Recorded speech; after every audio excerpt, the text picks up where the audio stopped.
Himachal fast express में देश और प्रदेशवासियों का स्वागत है। मैं हूं हरीश। खड़े हम इस वक्त जिला हमीरपुर में हैं। हालांकि ये जगह जाहू पड़ती है और यहाँ पर आज हम देखने आए कि खनन कैसे होता है, खनन माफिया क्या है यहाँ पर। परंतु जैसे ही हम यहाँ पे पहुंचे तो तकरीबन तकरीबन 2-3 ट्रैक्टर यहाँ से लेके तुरंत भाग गए। अब ये देखो, यहाँ पर मैं आपको बता दूं कि इतने बड़े बड़े पत्थर जो हैं यहाँ पर निकाल दिए गए हैं। ये सारे पत्थर यहाँ पर काफी लेबर लगी हुई थी। मैं आपको बताऊंगा कि वो देखिए, यहाँ पर लेबर भी लगी थी। अभी लेबर यहाँ पर जैसे ही हमारे को देखा कि हम यहाँ पर पहुंचे हैं, तो देखिए यहाँ पर अपने कपड़े भी लेबर वाले छोड़ के भाग गए और वहां पर देखिए, वहां पर भी लेबर का सामान पड़ा हुआ है। तो देखिए यहाँ पर खनन कैसे होता है। यहाँ पर देखिए इनकी पानी की बोतलें भी हैं। परंतु आप देखिए, मैं आपको बता दूं कि यहाँ तक जो सतह थी और इस सतह से लेके नीचे तक अगर मैं इसकी सारी देखूं तो कम से कम 1.5-2 फुट का जो है यहाँ पे मतलब इतनी परत जो है उधेड़ दी है। और मैं एक चीज और बता देना चाहता हूं कि यहाँ पर आप देखिए, जगह जगह पर यहाँ पर पत्थर गिरे हैं और इतना इतना भारी मतलब यहाँ पे खनन होता है, परंतु पूछने वाला कोई नहीं है। अब देखिए, यहाँ पे मैं पीछे भी बताने की कोशिश करूंगा आपको कि यहाँ पर आपको मैं दिखाऊंगा कि देखिए कि यहाँ पर ये लेबर के कपड़े पड़े हुए हैं, यहाँ पे भाग गए। और ये देखिए, ये सारी खड्ड का मतलब ठीक है, एक गाइडलाइंस होती है, एक एम फॉर्म होता है, उसके मुताबिक खनन किया जा सकता है। परंतु जो खनन माफिया है उसकी हदें इतनी पार है कि उन्होंने कम से कम 1.5-2 2.5 2.5 फुट का जो है वो खनन कर दिया है। अब बाढ़ आएगी, बाढ़ में तो इसका और कटान होगा, और कटान जो होते होते वो देखिए, वहां पे राधा स्वामी सत्संग घर आप देख रहे हैं। और उस सत्संग घर के पास मतलब जब बाढ़ आएगी तो ये सारा यहाँ से कटान जो होगा वो किया जाएगा। परंतु यहाँ पर एक चीज देखने वाली बात है कि यहाँ पर अगर हम पुलिस प्रशासन की बात करें या किसी जो अपने इंस्पेक्टर्स वगैरह होते हैं, वो कभी शायद यहाँ पे दबिश नहीं देते हैं। परंतु उनका ये कहना होता है कि हम जरूर यहाँ पर आके कार्रवाई करेंगे। परंतु आप देखिए कि कितना कितना मैं आपको इसके पूरी खड्ड का निरीक्षण करवा रहा हूं। आप देखिए यहाँ पे, ये देखिए सरेआम यहाँ पे खनन हो रहा है, परंतु पूछने वाला कोई नहीं है ना आपके पास। किसी ने नहीं पूछना है, क्योंकि शायद सबको यहाँ पे जो है डर लगता है कि कौन इनसे लड़ाई करे। परंतु हाल देखिए आप इन खड्डों का, कि खड्डों का कम से कम 1 या 1.5 फुट तक का जो है वो खनन यहाँ पर पूरी तरह से किया गया हुआ है। और अब किसकी बात करें, कमी किसकी है?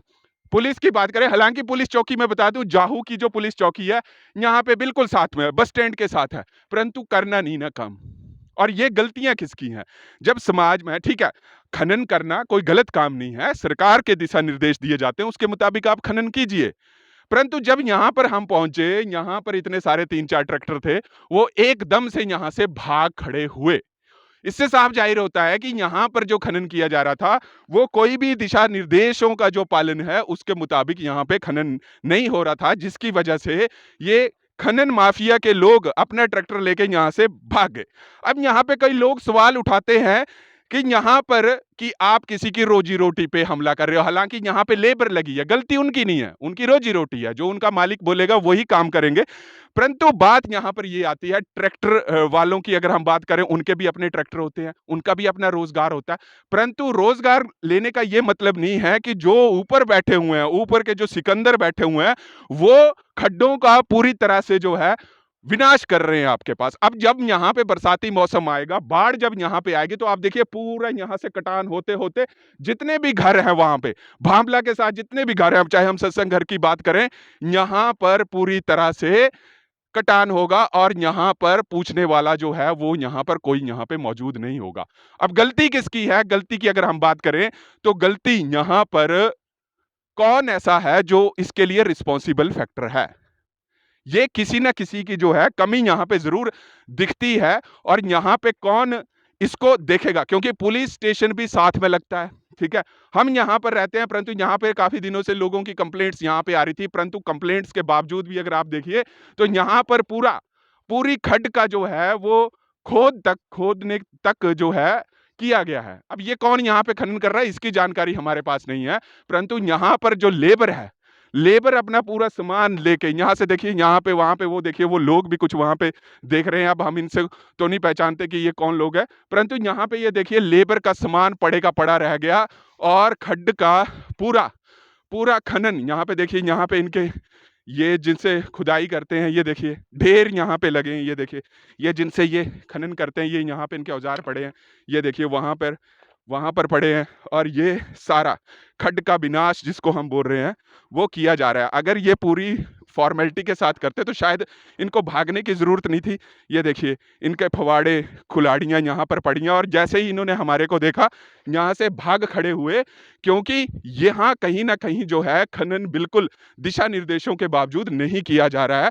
अब यहाँ का खनन कौन करता है इसका हमारे को पता नहीं है, परंतु यहाँ पे कम से कम मैं बता दूं कि 60-70 जो लोग थे यहाँ पे खनन कर रहे थे, और खनन करने के बाद जैसे ही यहाँ पे हमारी टीम पहुंची तो हमारे को देख के तो पहले भागे, पहले लेबर भागी यहाँ से, फिर जितने यहाँ के ट्रैक्टर थे वो यहाँ से भागे। तो इसका मतलब है कि यहाँ पर अगर खनन हो रहा है तो कोई भी जो दिशा निर्देश है उनके अनुरूप जो है वो खनन यहाँ पर नहीं हो रहा है। इसकी जानकारी हमने एसपी हमीरपुर जी को भी दे रखी हुई है।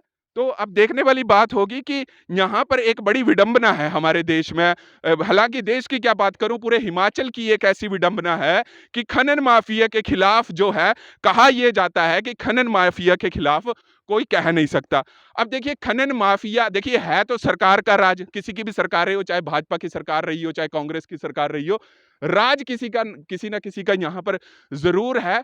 परंतु कहने का मतलब यहां पर यह है कि अगर किसी का यहां पे राज है तो यहां पे इन खनन माफियाओं के जुगाड़, जिनको हम बोल सकते हैं लिंक, कितने कहां तक होते हैं कि इनके ऊपर कोई कार्रवाई की नहीं जाती है।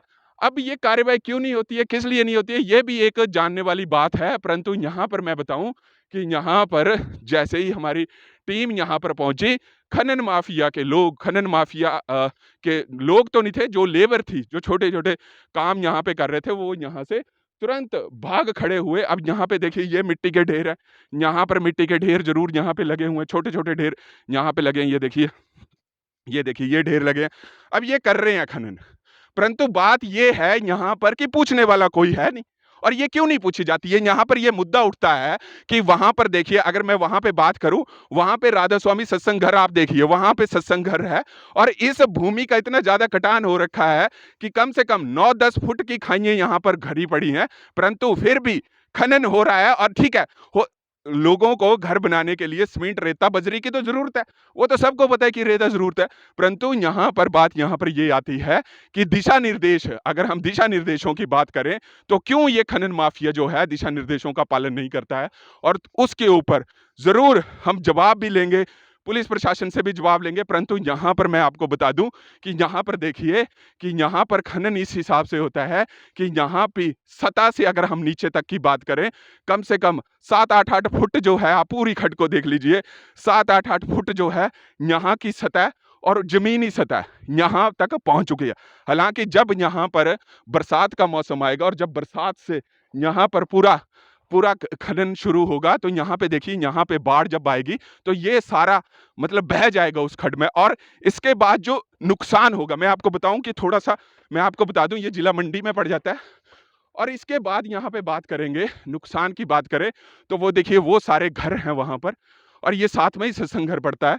और वहां भी देखिए कि वहां पर भी खनन माफिया ने इतना खनन वहां पे कर रखा है कि जो परतें हैं वो रोज रोज यहाँ पर बढ़ जाती हैं। परंतु ये एक सोचने वाली विषय है कि क्यों नहीं सरकारें, एक मुद्दा यहाँ पे फिर भी आता है कि क्यों नहीं सरकार इन खनन माफिया के खिलाफ आज तक कार्रवाई करती है। ये एक बहुत बड़ा संदेश है। ये इसीलिए संदेश इसलिए जाता है कि जब बाढ़ें आती हैं, बाढ़ों से लोगों के घर बह जाते हैं, जानी माल का नुकसान हो जाता है, उसके लिए जिम्मेदार कौन है? उसके लिए जिम्मेदारी किसकी है? क्योंकि उस वक्त काफी, चाहे हम पुलों की बात करें, चाहे बाढ़ की बात करें, या शमशान घाट की बात करें, अभी कुछ दिन पहले यहाँ पे बड़ा, परंतु मुद्दा यहाँ पे ये है कि जाहू खड्ड की अगर मैं बात करूं तो यहाँ पे खनन अगर तौर तरीके से हो रहा था, तो यहाँ पर जो खनन माफिया के लोग थे वो क्यों ट्रक लेके यहाँ से, सॉरी अपने ट्रैक्टर लेके भागे? जरूर इसके ऊपर हम जवाब लेंगे। तब तक आप जुड़े रहिए हरीश वर्मा के साथ हिमाचल फास्ट एक्सप्रेस के लिए।